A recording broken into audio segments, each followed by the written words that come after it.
Oi, gente, tudo bem? Olha aqui eu de volta, né? Depois de 6 meses, pausa necessária, estamos aqui de volta para falar sobre um assunto que tem tudo a ver com o que eu estou vivendo agora.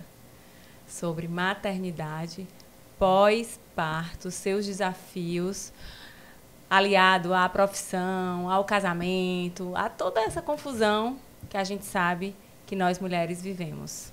E para falar sobre esse assunto, eu convidei duas especialistas no assunto, eu acho. Na minha opinião, né? Eu acho que dá de vocês também. Eu convidei a Zeli. Zeli é arquiteta, criadora de conteúdo, mãe da Amora de 4 anos e do Gael de 10 meses.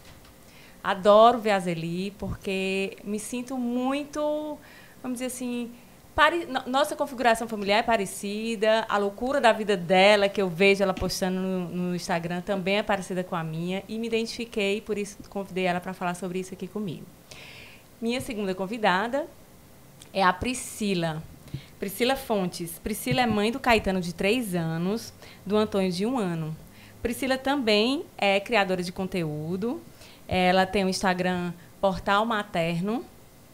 Falei certo, né, Priscila? Sim, tem um pontinho no meio, mas procurar. Portal.materno. Pronto, falei certo agora, né? Sim. Priscila é educadora parental de disciplina positiva, mentora parental em educação empática e graduanda de psicologia. Também adoro seguir a Priscila, traz várias informações, tira um monte de mãe de sufoco aí. E elas vão falar um pouquinho mais sobre elas também, sobre esse universo da maternidade, aliado com todas as outras nossas facetas. E aí, meninas, primeiro eu queria agradecer vocês. Muito obrigada. Eu que agradeço. Por estarem aqui, por essa disponibilidade, porque eu sei que não é fácil, né? A gente teve que acionar aí meio mundo de gente para poder estar aqui, de apoio, o WhatsApp bombando, mas sim, estamos aqui. Eu que eu digo também, aí depois de 6 meses, quase 6 meses, né? Mas é isso. Graças a Deus, estamos aqui firmes e fortes, né? Sim. Jardeli, uma honra estar aqui. Muito obrigada pelo convite. Meu primeiro podcast. Estou super emocionada. Ai, que legal. Que honra minha. Primeiro podcast. Eu também. Né? Então, eu tô assim, Ave Maria. Super honrada de estar aqui. Gente, que estrela no podcast. Olha só, tá vendo? Que massa, gente. Que legal. Bom demais. Vocês vão querer parar mais, viu? É um negócio que a gente tem medo disso aqui, né? Esse microfone, tem medo dessas câmeras que estão aqui à nossa volta. Mas é legal o resultado. É legal. Eu imagino. Espero eu que adoro vocês falar, gostem. então... Espero que vocês gostem. A gente estava aqui antes, morrendo de conversar, e eu disse, por favor, vamos parar. Guardar o assunto. Porque tem muita coisa pra gente falar no podcast, senão a gente vai aqui queimar cartucho e não vai render igual, né? Exatamente, exatamente. Verdade. Mas e aí, gente, como é que tá a loucura da vida de vocês? Tudo bem? Ai, tudo desesperador? Assim, bem, eu acho que depende do ponto de vista que você. Tá tudo bem, né? Tá todo mundo bem, todo mundo saudável. Mas assim, é aquela loucurinha, né, que a gente conhece. Tem dias de luta, os dias de glória. Então, um dia chega, outro dia não, mas o importante é seguir na de glória. Minha mãe tem uma blusa que eu amo, inclusive vivo pegando emprestada, que é assim: dias de luta, minutos de glória. Ai, eu quero, já Me quero. representa demais. Exatamente. Maravilhosa. É isso, gente, é isso. Tua mãe tem quantos filhos? Só pra gente saber 2 quanto tempo também. dura esses minutos. 2 e ela, mas é porque ela é uma avó, assim, bem presente. Eu não dou muito descanso pra ela, desculpa, mãe. Eu te entendo. Entendo demais. E tu, Priscila, fala um pouquinho aí de como é que tá essa vida louca da gente. Tamo aí, né? Na correria. Correria. Total. Porque, enfim, o Antônio fez 1 ano agora, né? Em maio. Mas eu sempre falo, né? Assim, que o primeiro ano meu Deus, é aquela coisa de onde estou, né? E até a gente ia falando sobre, inclusive, não tomar decisões no primeiro sérias. ano. Né? Decisões sérias no primeiro ano de vida do bebê, não tome. E as que tomam depois que passa, né? Que você olha pra trás, meu Deus, o que foi que eu fiz, né? Que loucura é essa? Está totalmente fora da gente. Totalmente. Assim, a vida você tá não fora sabe. do eixo. É como se a gente realmente fosse tirado do eixo e a gente não sabe onde a gente vai aterrissar. Mas depois do primeiro ano é que ok, parece que vai ser assim. Então, eu senti muito isso, né, com o Caetano, que é o meu mais velho, e muito também isso com o Antônio. Então, agora que eu tô aterrissando, E aí? É legal escutar essa Priscila, porque ela é assim, falei que Zeli é especialista no assunto, porque Zeli vive isso. Priscila tem conhecimentos técnicos, né? Sobre o assunto, embasados. E ela falar que também vive esse pós-parto, né, mais difícil, que esse pós-maternidade, esse primeiro ano depois de ter filho, que é mais difícil mesmo, conforta, né, Zeli? É um abraço. Um abraço quentinho pra gente, né? A Priscila... saber que tá todo mundo... É no mesmo barco. Exato. Né? A Priscila, ela é minha amiga pessoal. A gente se conhece há muito tempo, mas a gente se aproximou mesmo pós-maternidade, assim. E é um bálsamo conviver com ela, assim, tanto no Instagram, acompanhar ela no Instagram, os conteúdos que ela posta, quanto ter a oportunidade de conversar com ela diretamente, sabe, de ir lá no WhatsApp, Priscila, pelo amor de Deus. Então, assim, a Priscila ela é uma educadora parental, mas ela é uma educadora no sentido doce da palavra. Ela não tá ali pra lhe, sabe, lhe colocar nos exercícios, não, ela tá ali pra lhe acolher, pra lhe mostrar o caminho de uma maneira muito calorosa. E assim, é um bálsamo pra mim, é uma bênção poder conversar com ela. Eu já sei pra onde é que eu vou correr, viu, Priscila? Esse é o caminho. Não vou mais ficar desesperada sozinha, não. Não fique, tô aqui pra isso. Que bom. Mas vocês estavam falando do primeiro ano de filhos, né? E realmente eu ainda tô no primeiro ano do Gael, eu ainda tô assim, mas teve muito isso no primeiro ano da Amora mesmo. Eu realmente, inclusive mais do que no Gael, que eu acho que é um tema que a gente vai acabar falando depois, né? Sobre as diferenças, né? Nos puerpérios e nos pós-partos. A da Amora, apesar de eu ter uma demanda muito menor, porque era só uma filha, foi psicologicamente muito mais pesado pra mim. E eu senti muito, e realmente quando ela fez 1 ano, eu não sei, virou uma chave, eu consegui ter um respiro, sabe? E aí é como se, eu costumo dizer que a gente não volta mais à forma e dimensão que a gente tinha antes de ter filho, né? Depois de uma transformação dessa, a gente aumenta e não cabe mais em que a gente era. E aí, quando você tem um segundo filho, eu acho que muda novamente. Eu tô ainda também nessa fase tentando me encontrar. Teve um episódio que eu fazia crossfit, eu amava crossfit, e aí eu não consegui voltar pro crossfit ainda, tava treinando com o personal, e aí ele me passou uns exercícios de crossfit, e aí eu fiz lá no treino, e quando eu saí do treino eu fiz uns stories chorando, falando sobre como só fazer aquele exercício tinha me feito entender que eu não era mais a mesma pessoa mais uma vez, e que mais uma vez eu estava ali tentando descobrir quem eu era. Sim. E eu senti muito isso com a Amora, inclusive de uma maneira mais pesada, né, como eu falei, só que quando eu respirei, pronto, acho que agora eu tô me descobrindo, tô me olhando no espelho, tô começando a me reconhecer. Pandemia. Então, a pandemia começou, a Amora tinha 1 ano e 1 mês. Aí... Caetano tinha 6 meses. Ai, eles tinham 1 ano e 4. 1 ano e 4? Não, 1 ano e 6. 1 ano e 6. A Amora tinha 1 ano e 1. Ela praticamente aprendeu a andar ali no comecinho da pandemia. Ela tava aprendendo a andar, nos trancamos em casa. Mas deixa eu fazer uma pergunta pra vocês. Trazendo um pouquinho da minha experiência. Eu senti muito isso também, assim, quem eu sou, quem eu era, onde estou, amando aquele mundo, né, novo pra mim, amando, assim, o lugar, estar com a minha filha, pra mim era o meu lugar preferido no mundo, embora eu tivesse todos os perrengues que a maternidade nos traz, as loucuras, enfim, mas tinha isso muito forte pra mim. E aí, com a Elisa, eu senti muita dificuldade de voltar, assim. A Jardelle é advogada, a Jardelle, sabe, é muito claro para mim, assim, a câmera lenta que foi do nascimento dela até eu, de novo, sentar e me identificar nas minhas outras facetas. Com o Theo, não, já foi muito, não sei se é porque eu me impressionei muito mais, eu estou em outro momento. Foi mais rápido esse retorno, mas aconteceu isso com vocês também? Assim, eu me fala um pouquinho da experiência de vocês. Eu ia falar que o primeiro filho, a gente assume um novo papel. A gente vira mãe.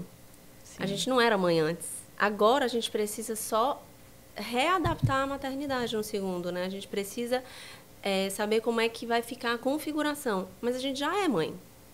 Sim. E virar mãe, tornar-se mãe, eu acho assim, na verdade, o nome do portal materno é exatamente por isso. Porque quando você vira mãe, é um portal que se abre. Sim, faz sentido. E é um portal de transformação. Totalmente, assim. Que não tem volta. Não tem pra quem devolver, né, gente? Não tem volta. Então, eu acho que ele mexe muito profundamente com a gente, assim, o primeiro filho. Sim. Né, assim, porque você fica, quem sou eu agora? Porque você mudou o papel, né? Você mudou, você tem um novo papel nunca antes assumido.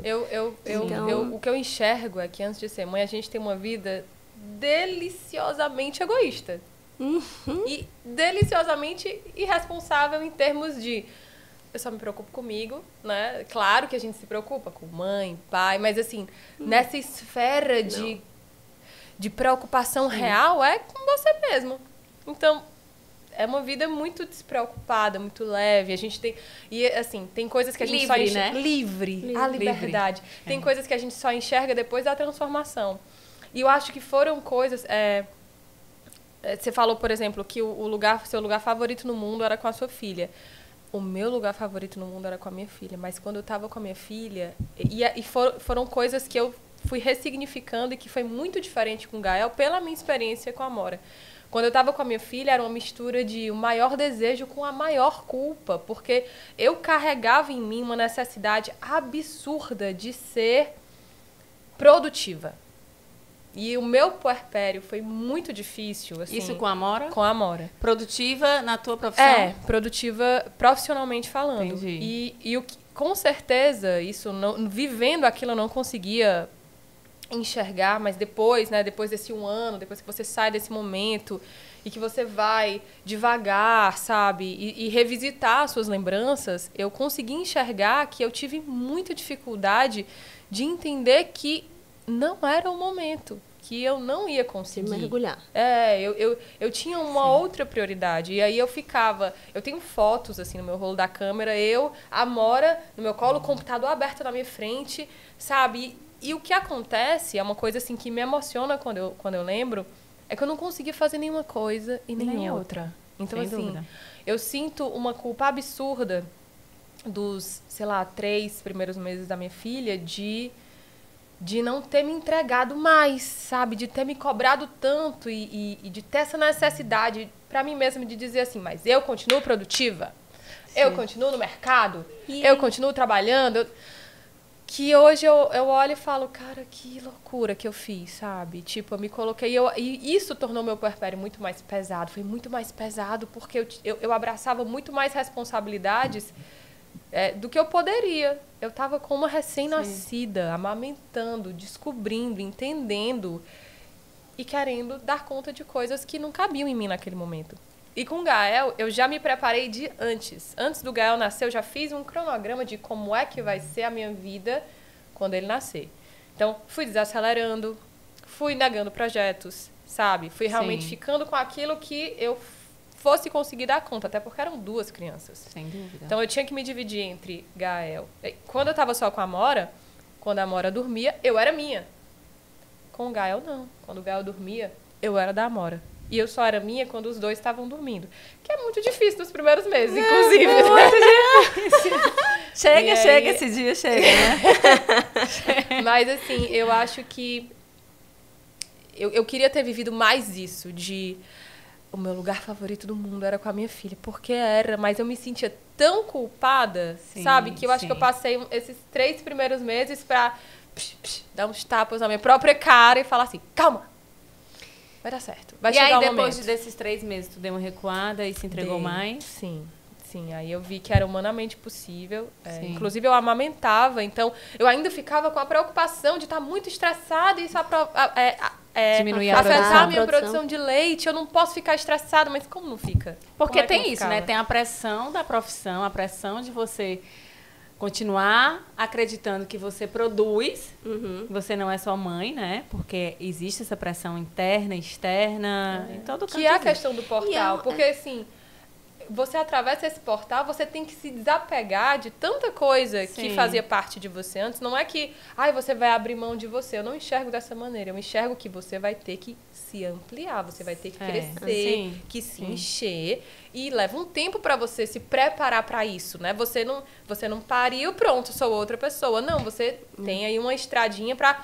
Pronto. Você vai assumir um outro papel além de todos os outros que você assume, né? Claro que essa pausa é extremamente importante. Mas o que eu estava dizendo é que, além dessa pressão que existe a pressão também que a gente sabe de ser uma mãe muito mega blaster, power, dedicada, que amamenta. Eu sou piradona nisso, assim.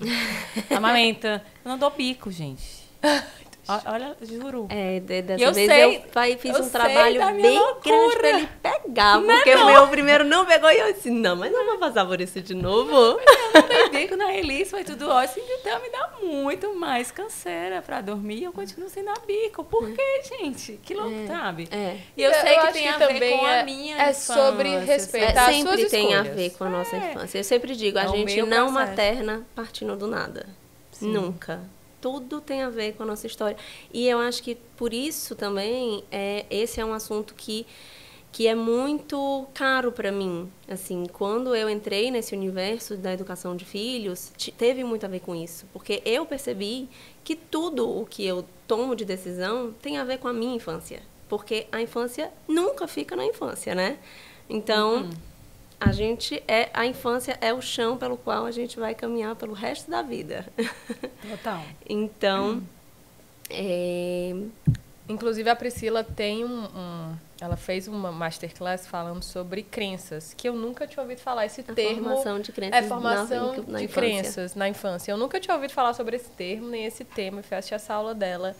E é incrível como tudo que a gente é hoje está muito conectado com o que a gente viveu, assim, nos tempos remotos mesmo, lá na infância, sabe? E como muito do que a gente acredita que a gente tipo, eu sou assim, e tem isso como uma crença formada, eu sou desse jeito e não vou mudar, isso, por exemplo, que você chegou a falar, Priscila, eu sou bagunceira, é quem eu sou. Mas isso foi uma crença que foi formada na infância e ela vem carregando isso até hoje, aí... É uma decisão que se toma, tipo, de você olhar pra si e falar assim, eu não sou bagunceira. Não, e a gente foi criado por uma geração que a gente não tinha voz, né? As crianças não tinham voz. Então, zero os nossos inteligência pais, emocional. os nossos cuidadores eram quem diziam o que nós éramos. Sim. Quais eram as nossas dores. Né? Eu lembro da minha mãe penteando meu cabelo. Autorizadas. As dores autorizadas. Penteando meu cabelo. Mãe, tá doendo? Tá doendo não. Tá, claro que tá doendo. Eu tô dizendo, assim, engula o choro. Senão eu vou lhe dar um motivo pra você Aí eu vou chorar. pentear o cabelo da Elisa. Tá doendo, filha? Tá doendo, filha? Tá doendo. Aí você já é exagerado, né? Já me acha muito exagerada. Mas eu queria falar uma coisa sobre as duas coisas que vocês falaram. A primeira, da Zeli, que ela falou sobre essa coisa, né, de a gente querer ser produtiva. Que é muito interessante, assim, para não dizer, tipo, que a nossa sociedade resolveu que produtivo é você fazer alguma coisa que gera dinheiro, né? Sim. Mas, na verdade, você está ali nutrindo uma criança.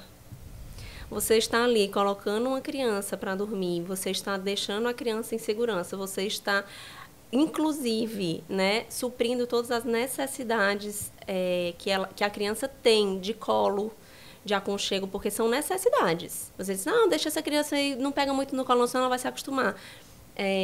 Não é vontade que ela tem de colo, é uma necessidade mesmo. Então, assim, você está ali para atender essa necessidade da criança,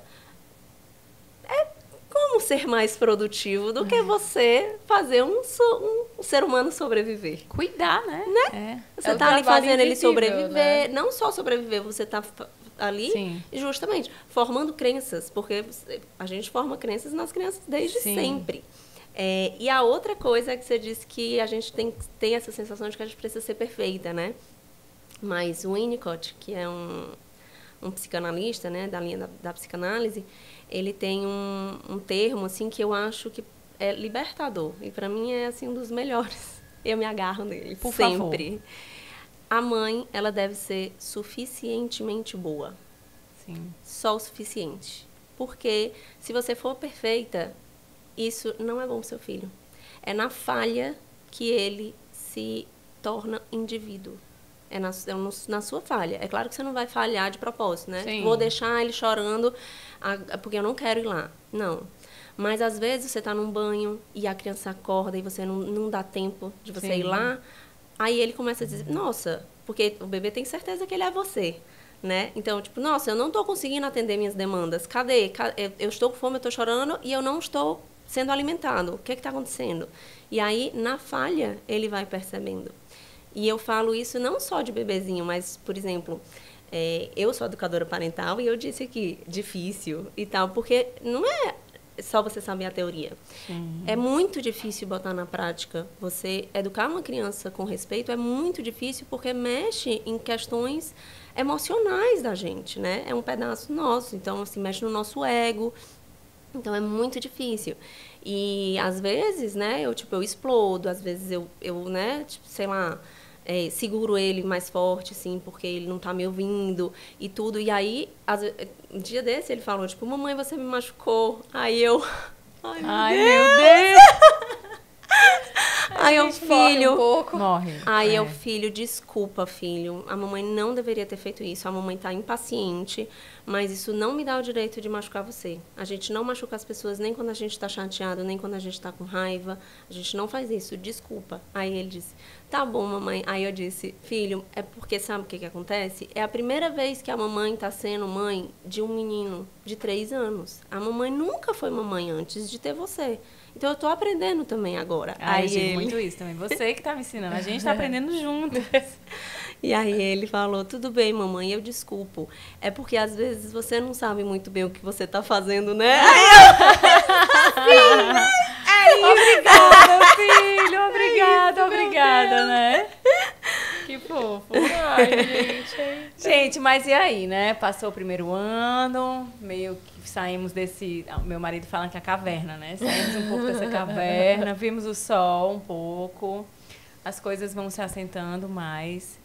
Mas que loucura isso de você continuar dividindo a sua vida, né? A maternidade com a sua profissão, com todas as outras funções da sua vida, com você, com seus anseios pessoais, suas necessidades, com seus amigos, com seu marido. Ai, gente. É muito difícil. É desesperador, né? Isso. Eu sempre fui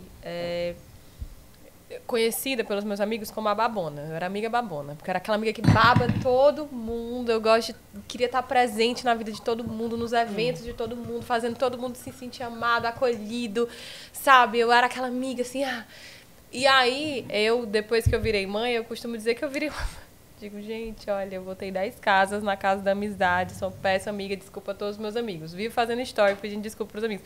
Desculpa a todos os meus amigos. Desculpa, de vez em quando um amigo ou outra me abraça assim num canto, numa festa, e fala assim, amiga, você é maravilhosa. Não se desculpe. Porque é uma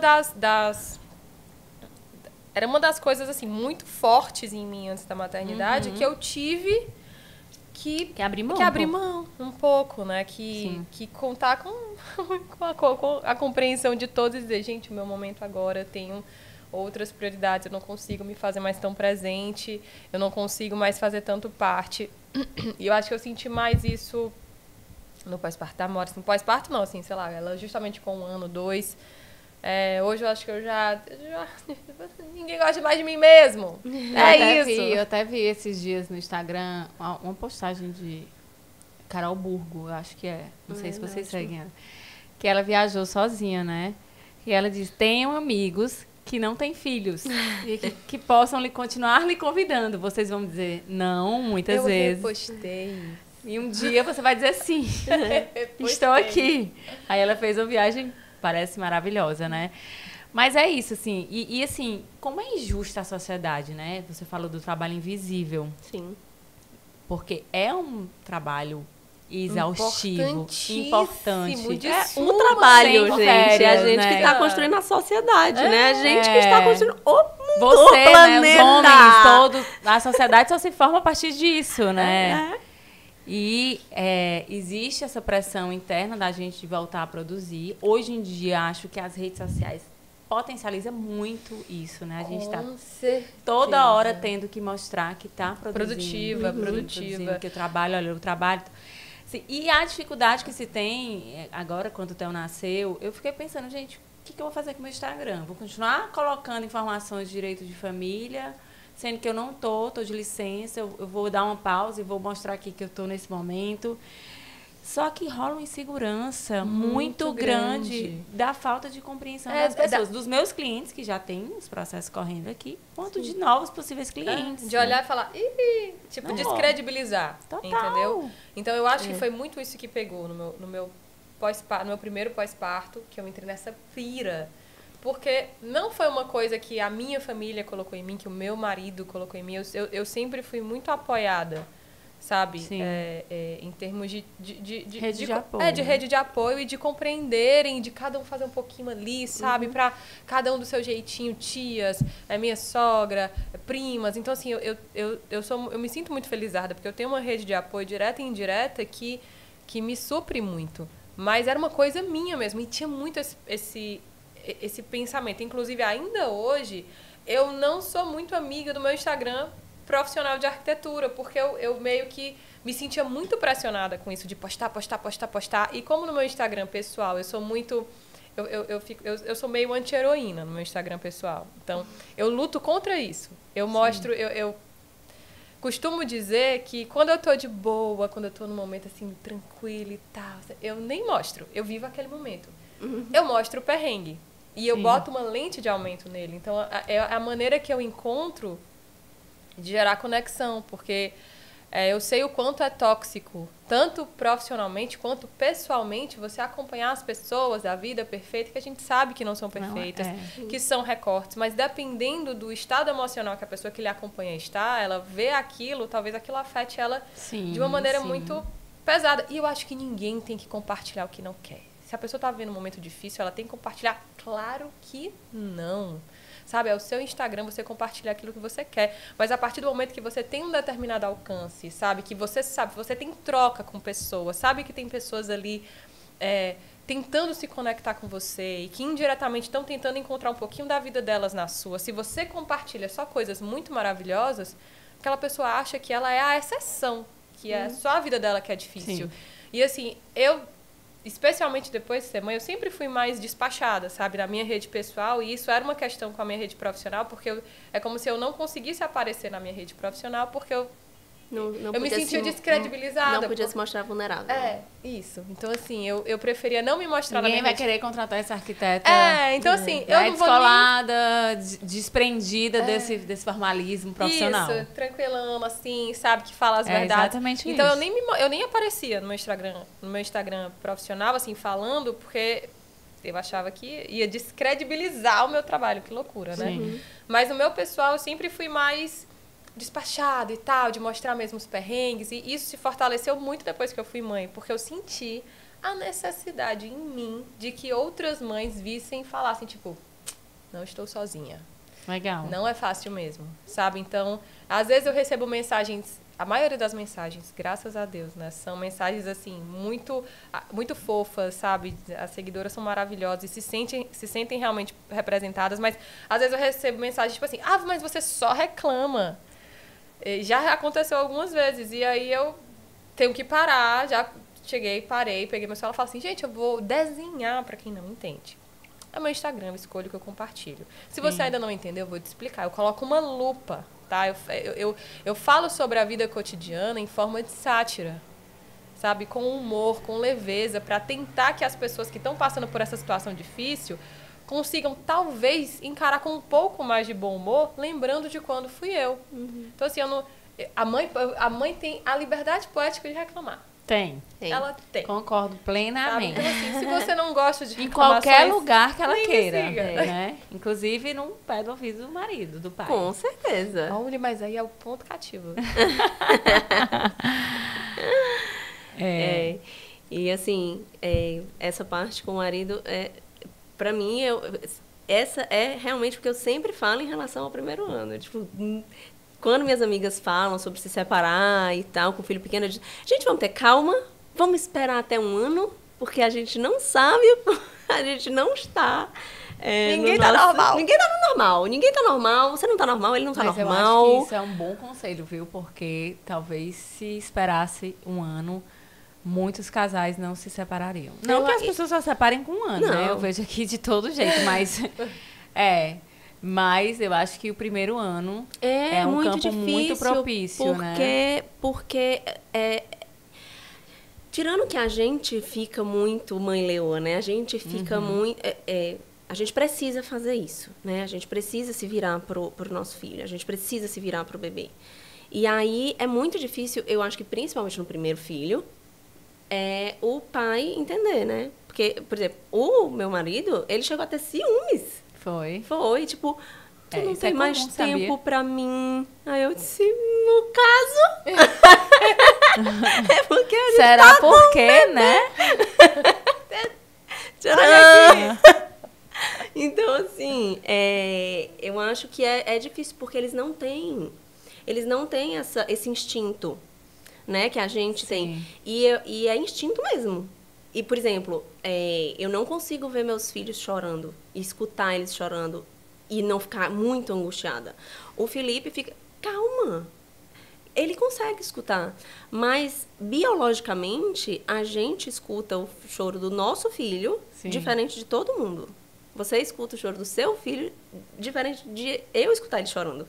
Ele realmente ativa no seu cérebro um instinto de estar ali para responder às demandas dele. Então, a gente fica realmente muito propensa a desligar do resto. E o marido é o primeiro que... Primeiro interruptor! Desliguei. É o primeiro, gente. O primeiro. E assim, e é isso. E aí, assim, a gente precisa realmente ter uma paciência mesmo para ir se regulando. A gente está com os hormônios completamente alterados nesse começo. Se a gente amamenta, isso se prolonga, né? Eu amamentei meu primeiro filho até 1 ano e 3 meses. E o Antônio está com 1 ano agora e segue. Então, assim, tem 2 anos a Elise, então... Imagina. Então, assim, isso mexe nos nossos hormônios e tudo. Então, libido, tudo, né? Assim, tudo. Eu costumo dizer que é uma pausa também no casamento, né? Fica ali 2 assumindo os papéis que precisam ser assumidos. E tendo que saber respeitar esse momento. E assim, eu acho também que se o pai estiver assumindo, não estiver ajudando, se o pai estiver sendo pai, ele também está cansado. Tá. Exatamente. Super. Ele também está cansado. Porque aí o que acontece é que o pai ajuda você e ainda quer que você esteja descansada e que esteja lá e que esteja querendo sair, assistir um filme. Pelo amor de Deus, gente, nos 4 primeiros meses você vai assistir um filme, na primeira cena você dorme. Não tem a menor condição. Então, assim, são as coisas mínimas que até em casa mesmo você não consegue. Você falou uma coisa que é interessante mesmo. Quando o pai, de fato, assume ativamente aquele papel também de participação, né? Não só de ajuda, de ajudante, a compreensão é outra. Muito mais suave, né? É automática. E a gente até costuma dizer assim, lá em casa, o Márcio às vezes olha pra mim e diz, eu tô cansado. E eu? Jardele, cansaço, a gente não compara, não. Cada um tem o seu. Tá certo, eu sei que tu amamenta. Eu sei que é mais difícil pra ti, mas eu também tô sem dormir a noite inteira há muito tempo, também tô cansada. Tá certo. Mas sabe, é porque assim, reclamação, e isso é muito engraçado, porque eu recebo mensagem no Instagram falando que eu só reclamo, porque eu faço da reclamação uma graça, né? Mas na minha vida real, reclamação em excesso é uma coisa que me desestabiliza, porque assim, é como se eu ficasse vivendo em meio ao caos, mas eu tô assim, vai dar tudo certo, sabe? Tentando me manter positiva. E o meu marido é o que reclama. É da personalidade dele, entendeu? Faz parte do serzinho que ele é. Ele reclama. É que ele é. Sim. E aí, às vezes, eu tô assim, acabada, exausta, exaurida, sem energia, sem forças, sem entender como é que eu ainda estou sobrevivendo, mas eu tô ali, ó. Aí ele olha pra mim e fala assim, meu Deus, eu tô morto. Aí eu olho e falo, mas você acontece não com você, sabe gente. O que é estar morto. Exatamente, dessa coisa de você, do outro só lhe ver, aí eu digo o outro, o marido, que é a primeira pessoa que tá ali, né, e se estende às pessoas que você convive. Das pessoas só conseguirem enxergar esse seu cansaço, essa sua dificuldade, essa loucura que é a vida, mãe, profissional e tudo, quando você cai. Um pouco isso. Ou né? enquanto a gente está se segurando, porque a gente se segura, né? Assim, falo por mim também. Tô ali segurando, dor de cabeça, dor de garganta, faço dormir, mas ali, firme e forte. E aí, vamos jantar o quê? E aí, mas enquanto eu estiver me segurando, tá tudo bem. Só vai olhar pro meu cansaço se eu estiver quase caindo. Mas é um pouco isso.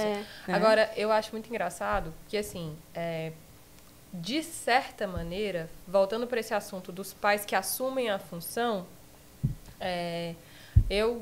Graças a Deus, tenho um parceiro que é muito parceiro mesmo. Ninguém é perfeito, então não vou dizer aqui que ele é perfeito, mas assim, ele é super parceiro, ele realmente assume. E lá em casa não tem nem escolha, tem que assumir mesmo, mas porque a gente não tem uma rede de apoio que durma, né? Somos eu e ele e as 2 crianças, né, de 6h30 em diante, né? Até a manhã seguinte somos nós 4 lá, então... Todo mundo tem, eu fico brincando com ele que cada um tem sua criança hoje em dia. Cada um tem a sua criança. Lá em casa vai assim cuidar também. cada um da sua criança. Mas isso que a gente está tendo aqui de conversar sobre a maternidade, os homens, antes de serem pais, não tem, assim, dificilmente tem esse assunto.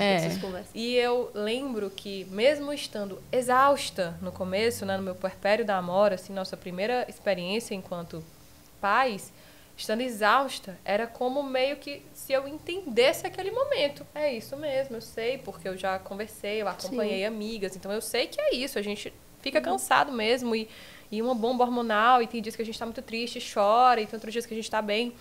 Só que o meu marido, ele tinha uma visão muito romântica da paternidade, era o sonho dele ser pai, e sempre foi ele que sonhou em ser também. Pai. Era o sonho ser pai dele. É ótimo. Inclusive, um PS, a minha filha uma vez olhou pra mim e falou assim, mamãe, acho que eu vou preferir ser pai mesmo. Isso já diz muito por si só, né? Mas ele tinha uma visão muito romântica, né, da paternidade. E sempre quis muito ser pai. E eu sempre quis ser mãe, mas eu não era aquela ser mãe convicta. Tipo assim, sonho da minha vida. Não, tipo, eu quero, mas tem tanta coisa que eu quero fazer que eu não sei exatamente quando é que eu vou querer ser mãe, assim, né?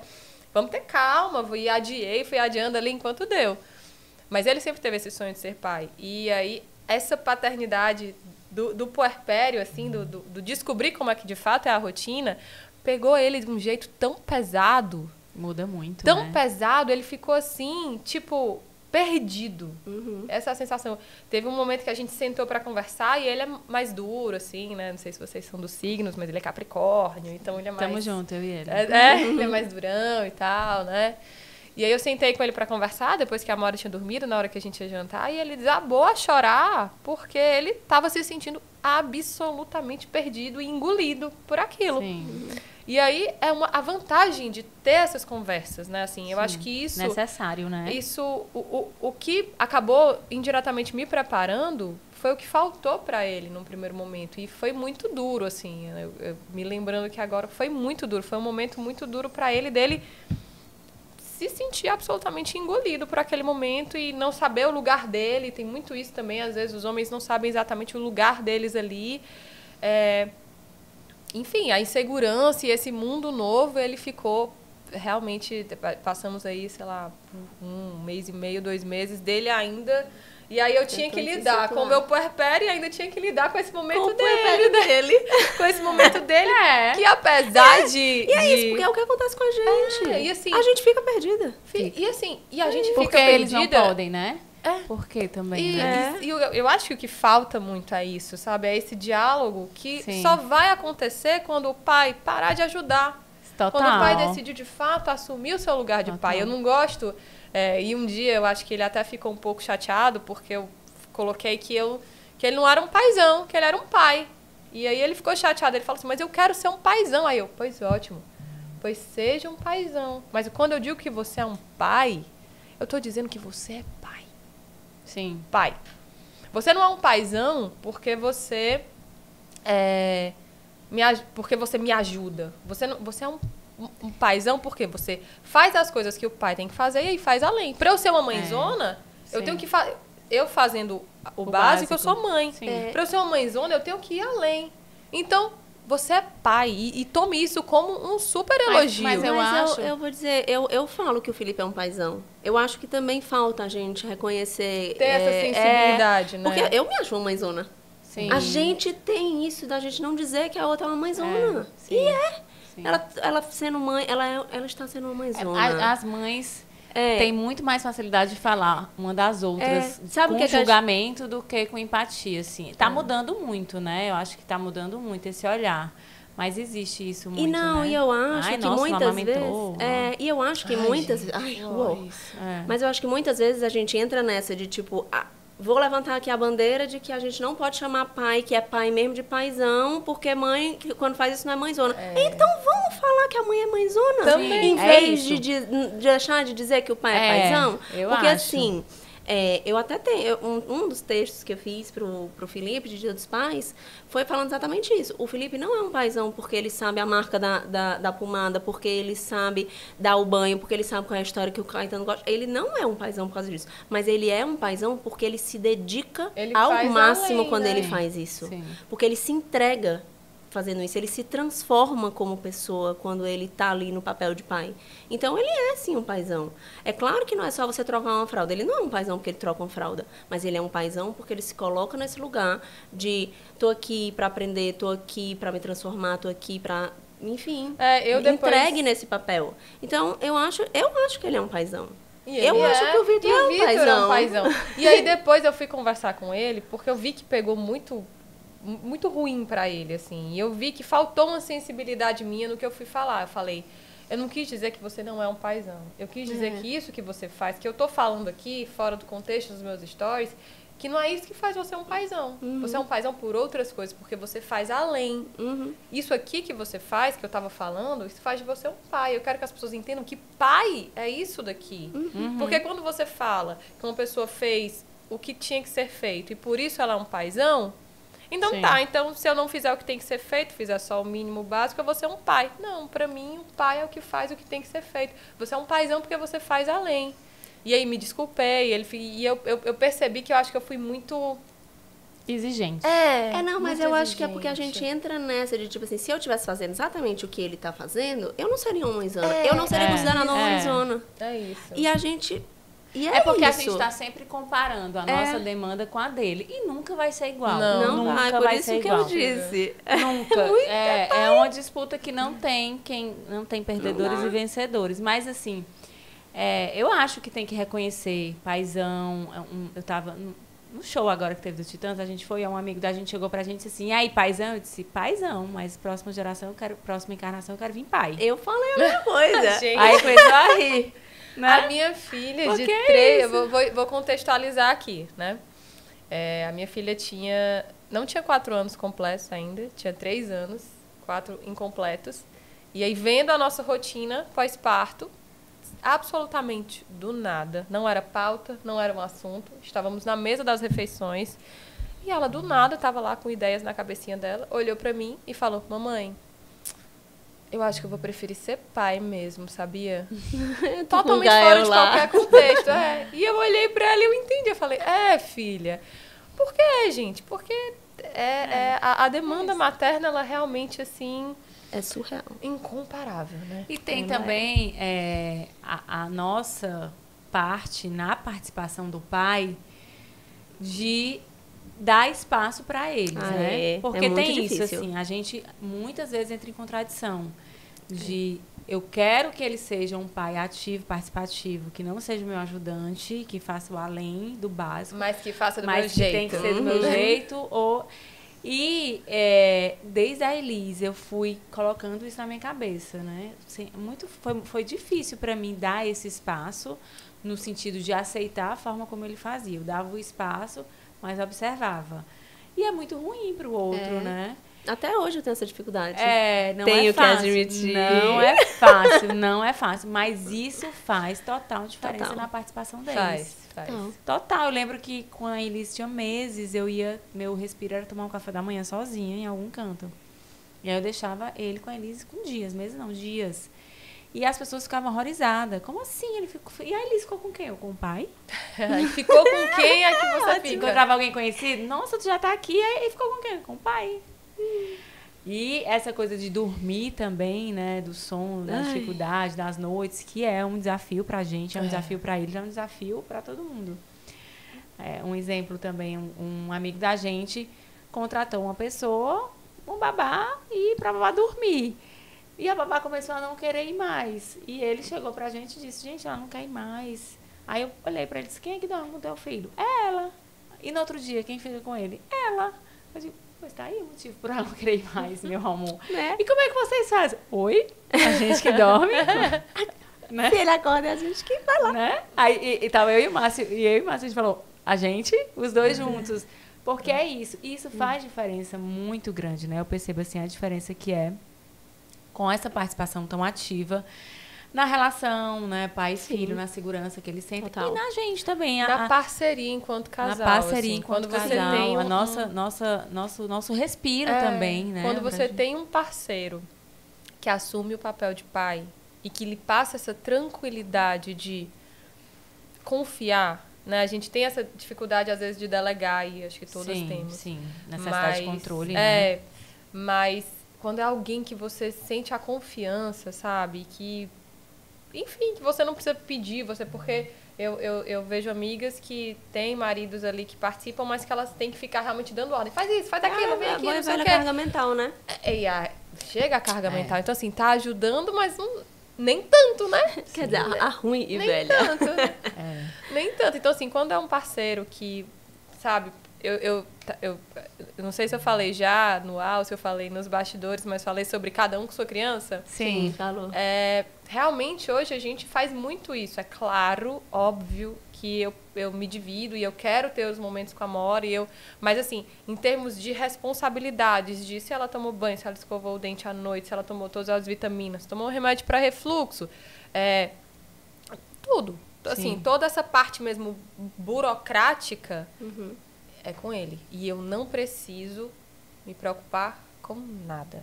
Eu sei que depois que o Gael dorme, que eu vou pro quartinho dela, ter um momentinho com ela antes dela dormir, ela está pronta, porque ele fez tudo sem eu ter que pedir. Então, assim, isso em termos de parceria de casal e de você conseguir ficar em sintonia enquanto casal, isso é muito valioso, porque é muito menos desgastante. Imagina se ele fizesse, mas eu tivesse que ficar. Fez isso, fez aquilo outro, fez aquilo outro. Você se estressa quase tanto quanto se você tiver que fazer. Sim. Às vezes até mais. Mas eu acho que também tem um perigo aí quando você fala que ele fez tudo sem eu pedir, que eu acho que muitas vezes a nossa expectativa é essa.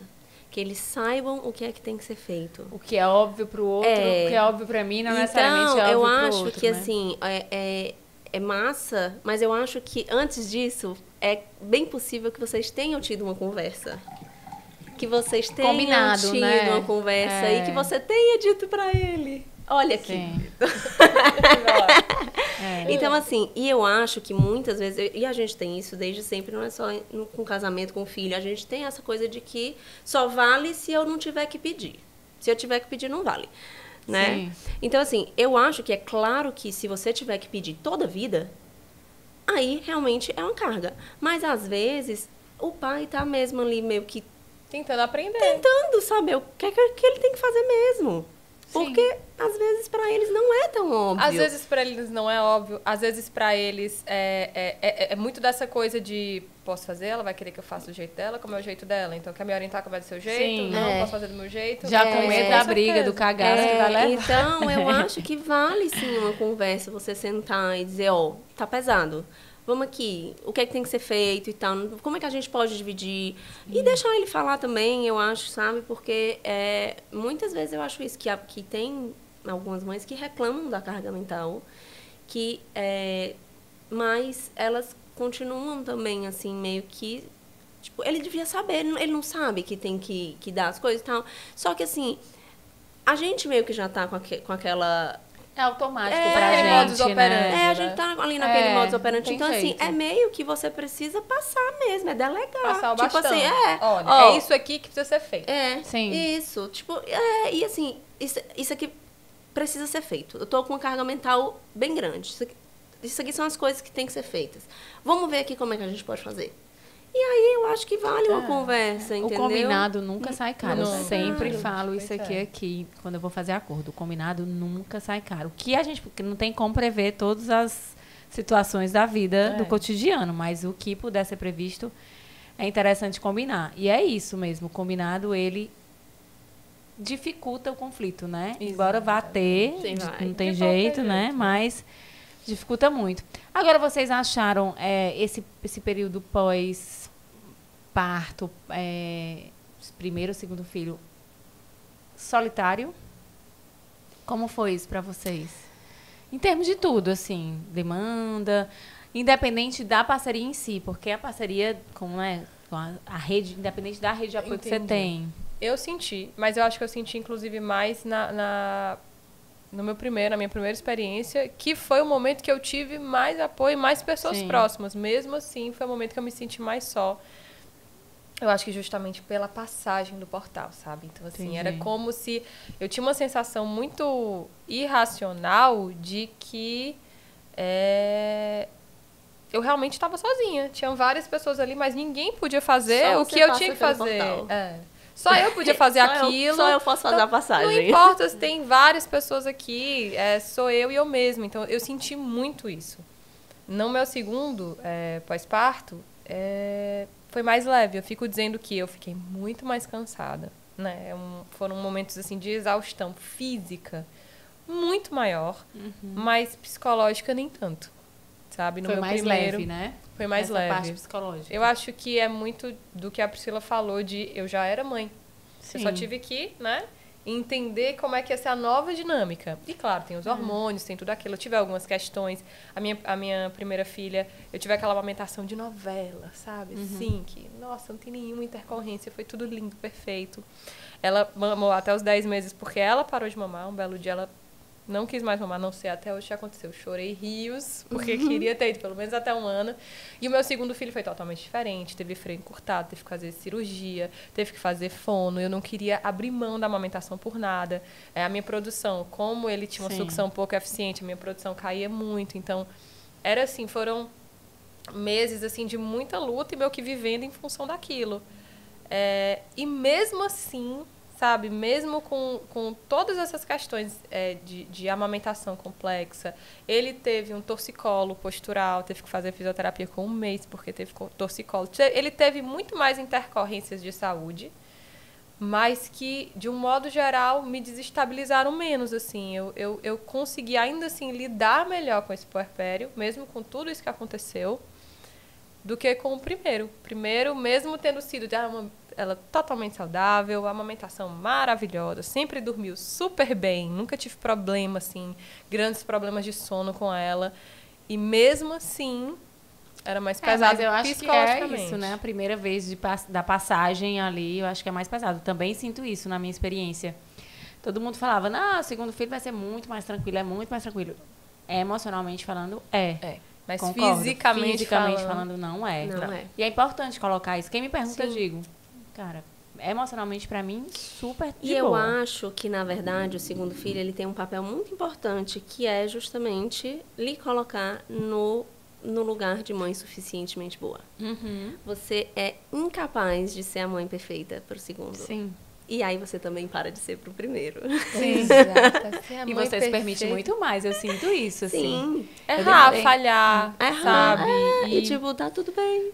Mas Vai dar assim, tudo certo. eu ensaiei me sentir culpada por isso. Eu fiz até um vídeo pro Instagram, né, desses narrados com algumas cenas, falando sobre a diferença da mãe de 1 pra mãe de 2. Eu a vi. mãe de 1, bem legal. você viu que a Muito mãe de legal. 1, ela é o medo do desconhecido, ela é aquela mãe, aquele amor quase que desesperado. E que a mãe de 2, você já sabe o caminho, só que você tem outras dificuldades, que é justamente o cansaço e essa divisão da atenção, né, da sensação de perca de momentos, de mesmo de deixar a desejar na atenção que você dá e é você conseguir descobrir que cada filho vai ter de você aquilo que ele precisa. Não é o que ele quer. E você vai ter é o que ele relações precisa. diferentes com cada um dos Sim, filhos, né? total. Eu sou a 4ª filha. E eu penso, pra mim, demorou tanto pra eu entender isso e aceitar isso. Mas foi muito importante ver que meus pais tinham relações completamente diferentes com cada um dos filhos. Abriu um outro portal de aceitação dos meus pais, de quem eles foram, de quem eles são, enfim. E eu acho que é isso, assim, quando você se faz as pazes com isso, né, você também se coloca num lugar de não ser suficientemente boa, de se permitir muito mais, eu sinto muito mais leveza hoje em dia de poder sair para jantar, eu sinto muito mais leveza de delegar, de deixar eu não dei bico para Elise e não dei mamadeira também. Olha que loucura. Com o Theo, eu deixo a mamadeira com o meu leite.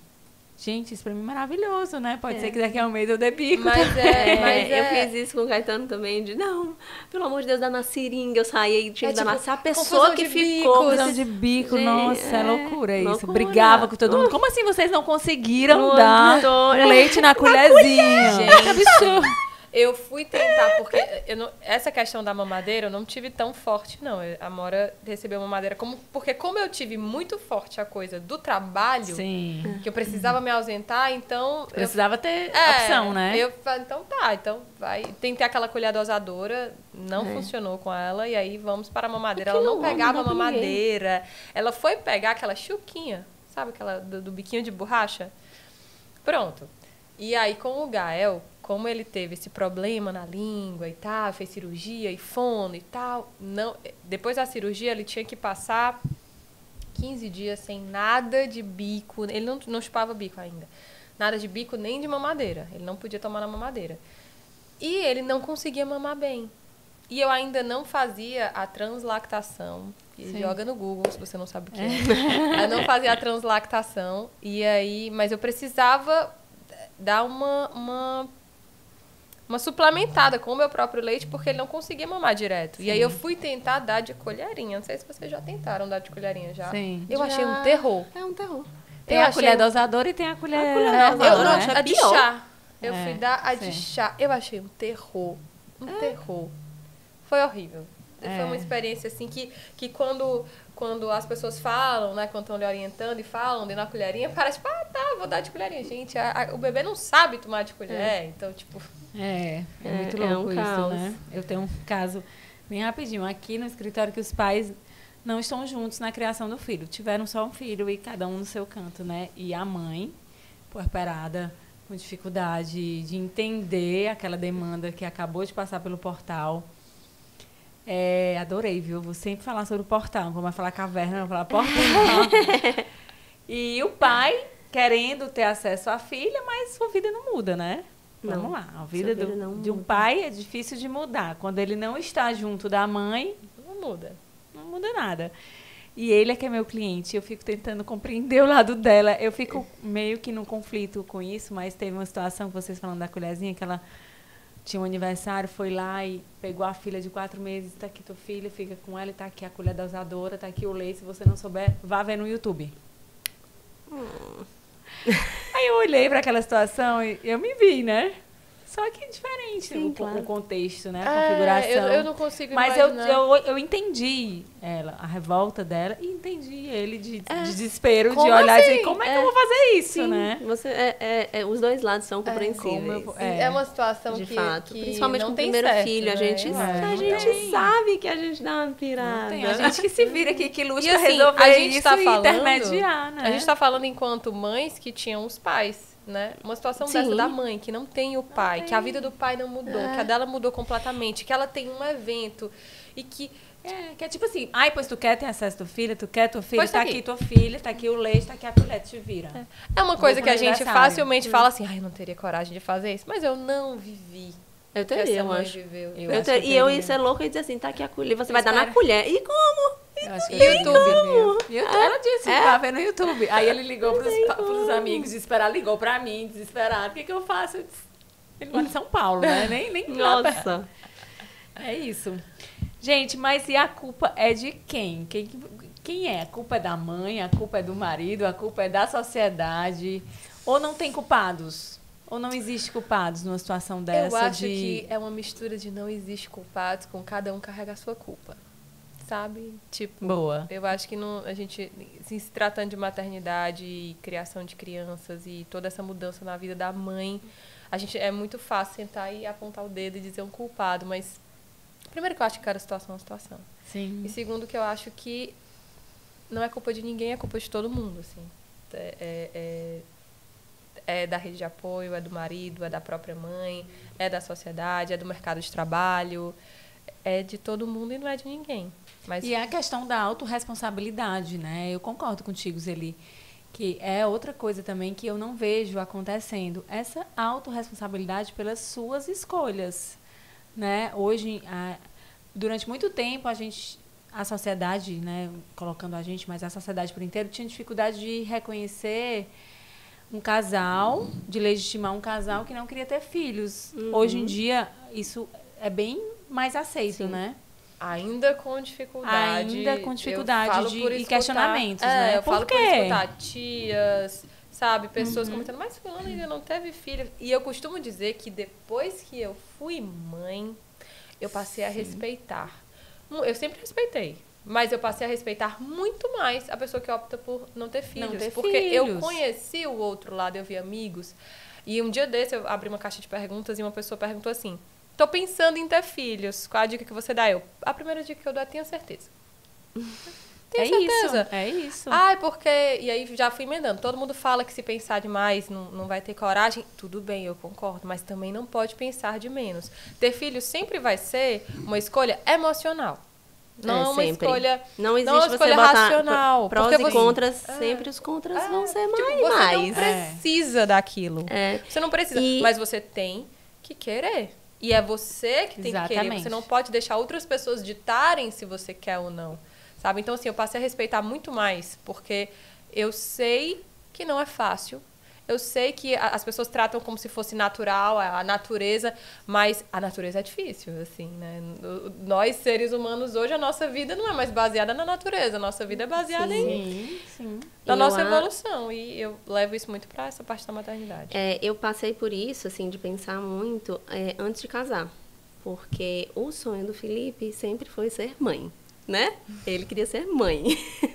Se ele pudesse, canceriano, para quem é de signos, ele é mãezona. E eu, na verdade, eu não sabia. Por quê? Porque eu via todo mundo nessa de... eu preciso porque vai me completar, eu só vou ser completa quando eu for mãe. E desde sempre eu tive esse sonho. E eu não tinha esse sonho quando eu era pequena, quando eu era criança. E eu não me sentia incompleta. Eu disse, meu Deus, eu não me sinto incompleta. Então, será que é porque eu não quero ser mãe? E o Felipe, né, querendo casar comigo, eu disse, eu vou precisar pensar. Porque eu não posso casar e daqui a pouco dar a notícia de, tipo, então... Deixa eu te falar. Sobre isso aí de tu querer ser pai. Que é o que tu mais quer na vida. Eu não tô muito afim. Não era justo com ele e também não acho que era muito justo comigo eu casar e ser mãe porque era o sonho dele ser pai. Com certeza. Então, eu disse, não, eu preciso pensar.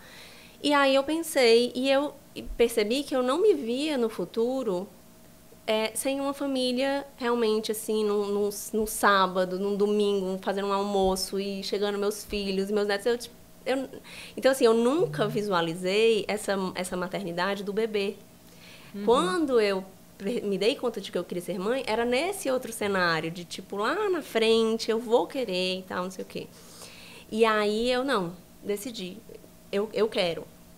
E aí, desde que o Caetano nasceu, eu sempre falo, de fato, eu tinha toda a razão. Eu não estava incompleta. O Caetano, ele não veio para me completar, ele veio para me expandir.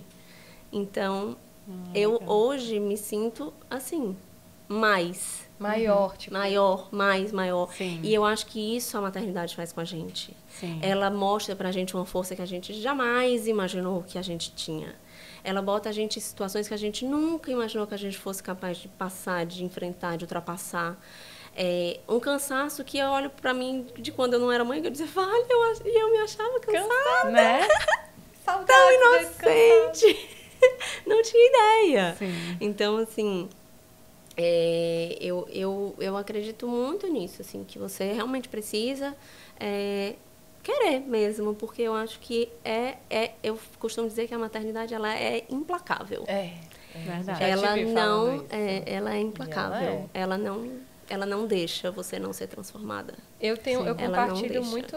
Então, e aí eu ia falar também da culpa, né? Que no curso que eu tenho, que é o meu curso completo de educação respeitosa. Que é maravilhoso. Eu tenho uma aula que fala só sobre culpa, né? Que eu falo que existem dois tipos de culpa. Que é essa, que a sociedade implantou na gente, do tipo, você precisa ser produtiva. Se você... Vamos dizer que você está trabalhando e aí chegou um cliente e você precisa estender e aí você não vai conseguir chegar em casa, você não vai ver seu filho à noite e aí você começa a se sentir muito culpada. Mas o pai, nessa situação, ele jamais se sentiria culpado. E vamos dizer que nesse mesmo cenário, o seu filho está com o pai, se o seu filho estivesse com você e seu pai no trabalho, e o pai no trabalho, ele jamais teria culpa. Então, assim, o seu filho está com o pai. Então, por que você sente culpa? Não faz sentido. Então, essa é uma culpa que eu acho que não faz sentido. Que é uma culpa cultural, que é uma culpa implantada pela sociedade. Mas eu também acho que existe uma culpa que ela precisa ser olhada com atenção. Por quê? Porque é a culpa da autorresponsabilidade. Não existe, eu acho, assim, você sentir culpa e não... Calma aí, deixa eu olhar. Será que eu não podia estar fazendo isso aqui de outra forma? Será que não tem um caminho melhor? Então, assim, eu que, né, trabalho com isso, com educação respeitosa, eu sei que muitas mães brigam com o filho, bate, porque perdeu a paciência, porque realmente não conseguiu se controlar, gritou e tal, e vem a culpa depois. E não é por acaso. Então, assim, eu acho que existem culpas e culpas, e eu acho que a gente tem que estar disposta a olhar para identificar que culpa é essa e para ver se não tem um caminho melhor. Para evitar essa culpa, né? Eu compartilho muito do pensamento da Priscila, compartilho muito com a maioria dos pensamentos da Priscila, mas eu, em especial, agora, queria falar que eu compartilho muito com relação a isso de se sentir incompleta e esse discurso que também nunca fez sentido pra mim, porque eu sempre me achei completa, aquela né? Aquela história da vida deliciosamente responsável, olhar pra mim. Eu lembro que eu olhava e eu falava assim, tá bom, onde eu vou encaixar uma criança? Não tem aonde, não vai encaixar não. Eu não me sentia, e eu lembro que um familiar do meu esposo falou assim, vai chegar o dia que você vai olhar e vai sentir falta. Não teve esse dia. Foi uma decisão mesmo, sabe, assim, foi uma coisa decidida, não cheguei a sentir. E é muito isso, eu acho que é injusto você que se sente incompleto colocar em cima de uma criança a responsabilidade de lhe completar. Totalmente. Assim, é um bebezinho, uma criança que às vezes está no seu ventre ainda, e já carrega essa responsabilidade imensa de lhe completar, de lhe curar. Não, primeiro, se sinta inteira. Depois, você vai pensar em ser mãe. Para o seu filho, como a Priscila falou, vir para lhe somar, lhe expandir. Não vir para... Tem muito... E é uma analogia muito, muito legal que eu acho fazer com aquele livro, A Parte que Falta. É muito isso, sabe? Tipo, não procure na criança a parte que lhe falta. Encontre a parte que lhe falta. Ou respeite que aquela parte que lhe falta vai sempre faltar. É faltoso. E tem uma criança que para lhe somar, sabe? Para lhe expandir, para lhe dar uma outra perspectiva de vida. Não para tapar um buraco seu. Sim. Arrasaram, gente. E eu amei. Vamos dar as mãos, que as mães precisam dar as mãos. Com certeza. Que ato simbólico, gente. Eu digo que as mães, elas formam uma comunidade invisível muito poderosa. Porque, a gente pode ser a pessoa mais diferente do mundo da gente, mas se a mãe, a gente tem uma troca gostosa. Que coisa boa. Eu amei. Mais uma vez, muito, muito obrigada. Eu também amei. Eu também. Muito obrigada. E tem tudo a ver, né, gente? Direito de família. Não tem como não falar de mãe, de filho, de pai. Não tem. Espero que vocês também tenham gostado, porque eu amei muito, muito mesmo.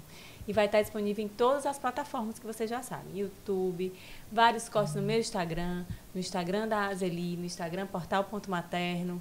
Vocês vão poder ver isso quantas vezes vocês quiserem. E também no Spotify, tá bom? Beijo pra vocês e até a próxima. Tchau, tchau, gente. Tchau.